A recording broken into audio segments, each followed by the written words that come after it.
This is Rob Live, episode 4, Recognizing the Potential in Others. Welcome back. I wanted to talk to you guys about something that I was really recently inspired by, and that is the Netflix documentary for Wham. I'll go into who Wham is in a minute here, but let's share a quote first. So here's the quote of the day. One of the greatest gifts you can give another person in terms of helping build their self-confidence is directly expressing to them your genuine recognition of their potential. And by genuine, I mean when you truly recognize the potential in someone and you're not just saying it because, it's obligatory or you just, I want to be nice. It's got to be a genuine recognition that they have some potential in some area and you are expressing that directly to them. Many times we hold back for various reasons, but are easily ready to throw out the criticism, right? So we kind of want to reverse that approach and be generous when we recognize potential in others, especially loved ones, and let them know how we feel about it. So this all came about because I'm watching Netflix, and there's a Wham documentary. For those that don't know who Wham, it was George Michael and Andrew Ridgeley. They were a duo back in the 80s, and they had really fun pop music. And they were extremely successful, first in Europe and then the United States. But the biggest impression I think most people had of Wham is that George Michael was clearly carrying the weight of the songwriting. He was the lead singer. He was out front, right? And so there was a lot of people, including myself, who back in the day would be like, well, what exactly is Andrew Ridgeley's role in all this, right? I mean, does George really need him, or is he just, helping him out because he's a friend? So we had this impression that maybe Andrew wasn't contributing to the group, or at least most of us. So as I'm watching the documentary, I just gained a whole new respect for Andrew's role in the group, specifically the early years, right? It's a project or a band, anything that you're going to, embark on. It's those early rough years where it's really important that you're resilient and confident and strong in your desire to accomplish something. So as you learn in the documentary, the idea to formulate a band was Andrew's idea, and he had to convince George. Andrew was the one who first dropped out of high school to show how committed he was to making this band happen. Then he was also, trying to get George in and eventually convince George. George didn't have quite the vision yet because he was, worried about his parents and their expectations academically of him. So as you go along and you watch the documentary, you realize early on, Andrew came up with the name Wham. Andrew had the vision for it. He had the confidence. He chose the clothes and the look and the style of Wham early on. And then as George began to mature in his artistic abilities, becoming a better singer, songwriter, upfront guy, Andrew just kind of said, hey, you know what? I want this to go as far as possible for both of us. So I will, selflessly take a step back, allow you to lead, allow you to guide this band, allow you to do the songwriting. And there, comes the public impression we have that, George was the group and not Andrew. And when in fact, Andrew was the heart of Wham early on. And so when we talk about recognizing people's potential, Andrew recognized something in George early on that George couldn't see for himself. They show pictures of George early on, and he wasn't, the poster boy that you saw in the later years of Wham, right? He had the glasses on. He was a little more, homely looking, for lack of a better term, and he just didn't look like a front man. So at the end of Wham, after their 4-year run and all the hits and success they had this final concert. And in the concert, you'll see the last scene, George Michael hugs Andrew Ridgeley and he whispers in his ear.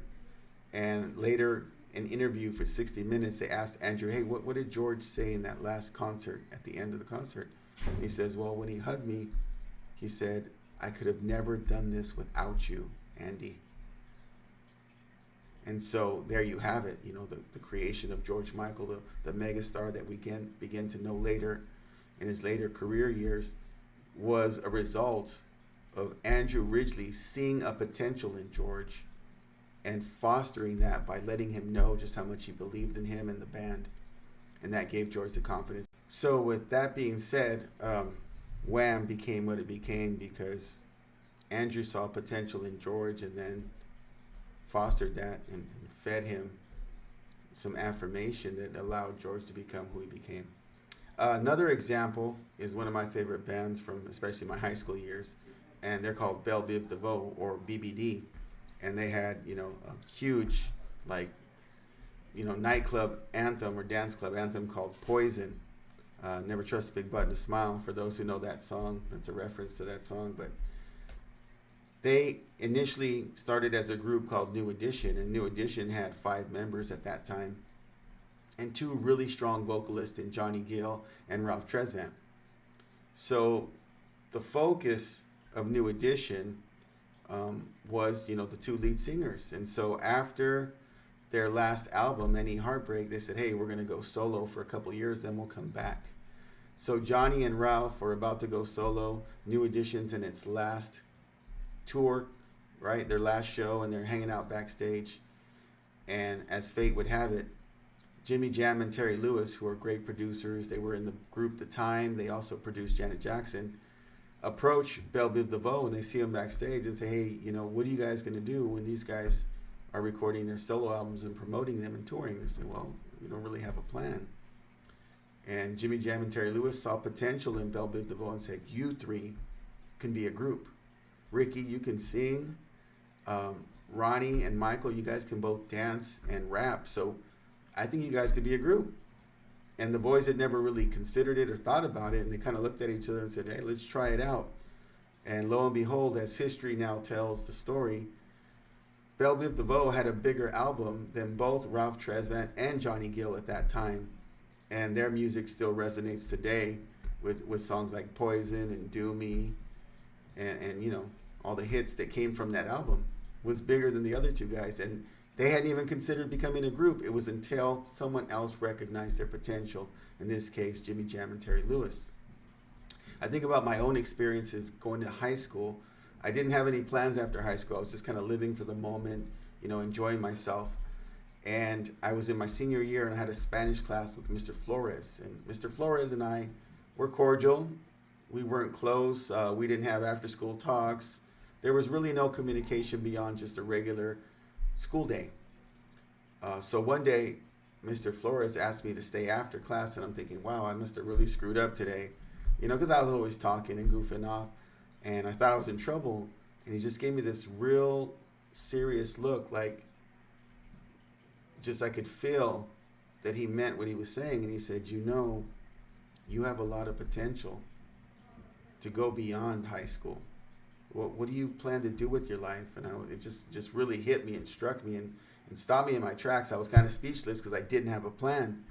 But just the idea that this guy took the time to keep me after class and reach out to me and tell me that I had potential and recognize that in me, it kind of changed the way I looked at myself and my plans after high school. And then luckily I was able to go on and continue my education, play collegiate soccer, and become an educator. And I think that was like a turning point for me. This teacher, who I really didn't have a huge connection prior to that, taking the time to hold me back after class and just recognize my potential. And with that being said, I would like to encourage you as well to reach out to those people that you love, care about, people that are around you, that you recognize a genuine potential in them that maybe you haven't verbalized. You know, a lot of times we assume that people know what we think about them, but sometimes they need to hear it. And so if you have someone in your life that you think has some really good potential to do something positive in this world, you should let them know. You should tell them, because you never know how that could affect them. It's really hard to see our own potential at times because we're blinded by our insecurities or other things happening in our life that are distracting us from recognizing our true talents.